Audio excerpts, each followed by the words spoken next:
नमस्कार मैत्रिणींनो. तर चला आपण आहे ना आज बुर्जी बनवणार आहे. तर त्यासाठी लागणारं साहित्य मी इथे कांदा कट करून घेतलेला आहे, टोमॅटो आहे, कोथिंबीर, कढीपत्ता आणि हे जे लागणारं साहित्य ते मोहरी आहे, थोडीशी जिरे, हळदी, जिरा पावडर, धना पावडर, लाल मिर्च पावडर, हा एव्हरेस्ट गरम मसाला आणि अद्रक लसूण पण मी घेतलेलं आहे, थोडीशी हिरवी मिरची पण कट करून घेतलेली इथे. चला आता कढई ठेवलेली गॅसवरती, तेल टाकून घेऊया.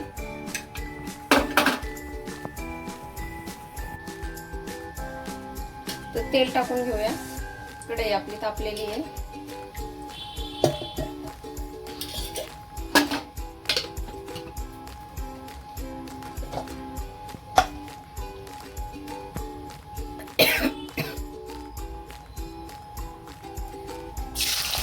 कांदा टाकून घेऊया.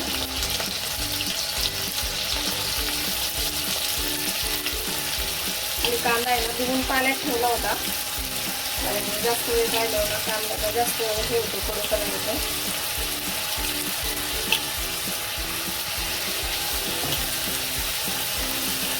स्टार्ट. आपण आहे ना कांदा टाकलेला आहे, त्यातच आता ही हिरवी मिरची जी मी कट करून घेतली होती ती टाकून घेऊया. व्यवस्थित अशी परतली जाईल कांद्यासोबत. आणि कांद्यात आहे ना मी कांदा पण आणि थोडीशी वल्ल्या कांद्याची पात आपली जी असते ना बाजारात विकत ते कांदे छोटे भेटतात, त्याची पात थोडीशी टाकलेली आहे. नॉर्मलची कांदे जास्त मी 3-4 कट करून घेतले होते. त्याला चांगलं परतून द्यायचं. तर हे छान असा आपला कांदा आहे ना फ्राय झालेला आहे आणि मिरची पण त्यातली. तर आता मी थोडंसं साईडला करून आहे ना जिरे आणि मोहरी टाकते, कारण आपण अगोदर टाकलं नव्हतं याच्यामुळं कांदा फ्राय होईल, म्हणजे कांदा फ्राय होईपर्यंत. तर हे पाहता जिरे आणि हे मोहरी थोडीशी मी टाकली, त्यातच हे थोडंसं लसूण आणि थोडीशी अद्रक. तर हे पण आपल्याला फ्राय करून घ्यायचे.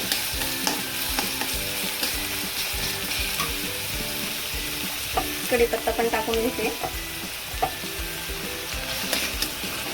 असं सगळं व्यवस्थित मिक्स करून घेऊया.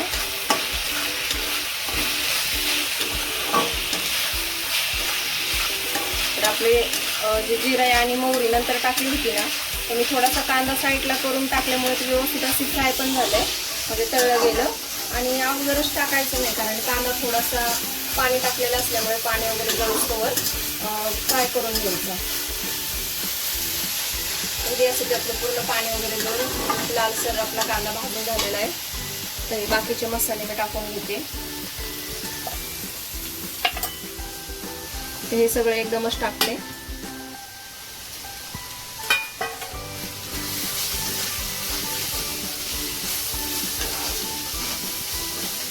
आपल्याला थोडंसं परतून घ्यायचंय आणि टोमॅटो जे आपण कट करून ठेवलेले आहे ते पण आपल्याला टाकायचे.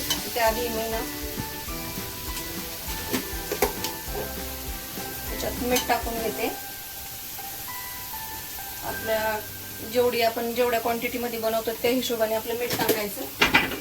मी टाकलेलं आहे, कारण व्यवस्थित असं मिरचीला कांद्याला वगैरे मीठ लागलं की मग तो मसाला पण व्यवस्थित भाजला जातो. हे छान असे मसाले पण आपले फ्राय झालेले आहेत आणि मी मीठ पण टाकलेले. आता हे जे टोमॅटो कट केलं ते टाकून घेऊया.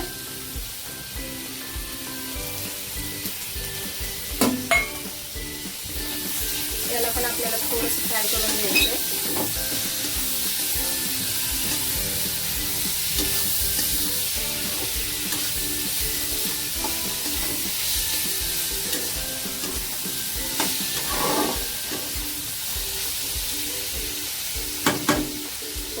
टोमॅटोला फ्राय होऊन घेऊया. तर हे छान असं फ्राय झालेलं आहे आपलं टोमॅटो वगैरे सगळं जे मसाले मी टाकले होते ते. आणि आता आहे ना आपण हे अंडे मला त्यांनी फोडून दिलेले आहेत, कारण मी अंडे फोडत पण नाही आणि चिकनला वगैरे हात लावत नाही. बनवून देते पण जास्त काही मी हे करत नाही, कारण मी खात नसल्यामुळे. हे छान आता हे आपण याच्यात थोडंसं टाकून घेऊ. गॅस फुल ठेवायचा आहे.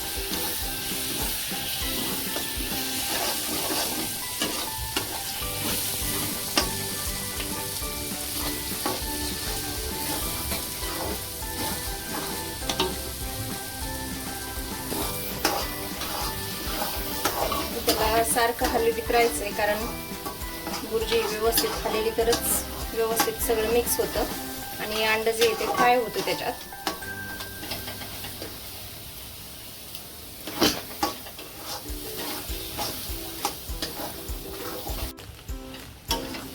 तर ही पहा आपली बुर्जी ना अगदी छान अशी सुट्टी सुट्टी तयार झालेली आहे, पाहू शकता. आणि मी नेहमीच अशीच बनवते.